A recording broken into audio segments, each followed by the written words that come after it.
This little film about reading utilities bills is a part of the Utilities Literacy Program presented by Uniting Care Wesley Bowden with funding from South Australia's Department for Communities and Social Inclusion. There is a lot of information on an electricity, gas or water bill. The National Energy Retail Rules list 24 items that must be included. Water bills contain similar information and retailers may add other things that they think are important. However, the rules don't say how the information must be laid out, so each retailer's bill can have a distinct look and particular items may be placed in different spots. For many of us, there are two pieces of information that we read confidently: the amount due and the due date. Much of the rest of the bill looks a bit like a mysterious code, but it's well worth learning to make sense of that code. When we understand the bill, we are much better able to spot any errors. Mistakes can happen, and we shouldn't assume that these big companies always get it right. When we understand the bill, we can use that information to stand up for our rights as customers and consumers of these essential services. The bill also gives us important clues about our use of the utility, clues we can use to understand how what we do in the house impacts on the amount we pay at the end of each quarter.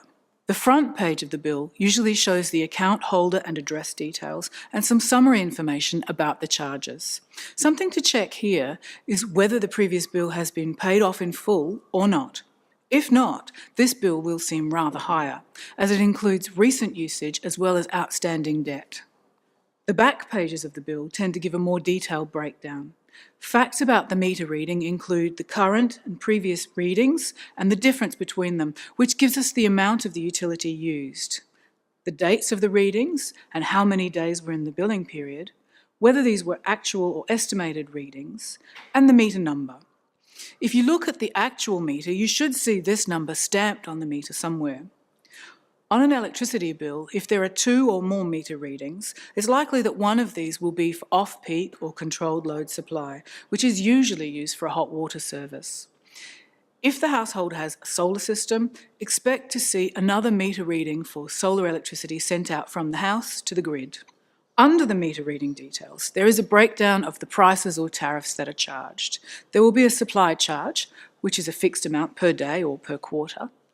There will also be usage charges, and this can be the most confusing part of the bill. Depending on the fine print of the particular retail contract that the household has, there might be a range of different prices for usage. Some contracts give us the first bit of usage at one price, and the price changes as we use more of the utility. Some electricity contracts have higher summer and lower non-summer rates. On an electricity bill, if you notice 2 meter readings earlier, or you know the house has a large electric hot water system, you would expect to see a cheaper tariff here for dedicated circuit, controlled or ancillary load, or off-peak usage. The jargon used can vary between retailers. Again, if there is a solar system, there should be a feed-in tariff showing some credit for solar electricity. This part of the bill will also lay out any discounts from the retailer or concessions from the state government and any other fees and charges that might apply, such as connection or special meter reading fees. One part of the bill well worth paying attention to is the information comparing usage on the current bill with usage in previous billing periods. This shows the average number of units of electricity, gas or water used each day, and the number used in the same time last year, and has a graph showing a pattern of usage over time. This helps you to spot whether there's been a change in usage, which can alert you to a water leak or to an old or new appliance that is using more energy than it really should. This part of the bill also tells you the average daily cost of the utility. You can use this information to work out roughly how much money to put aside each week or fortnight to cover the next bill, as long as it's roughly the same. Electricity and water bills also show you how much a typical similar household uses, so you can see whether this bill is higher or lower than for similar households. This is very powerful information, as it tends to encourage people to try to use less than their neighbours do.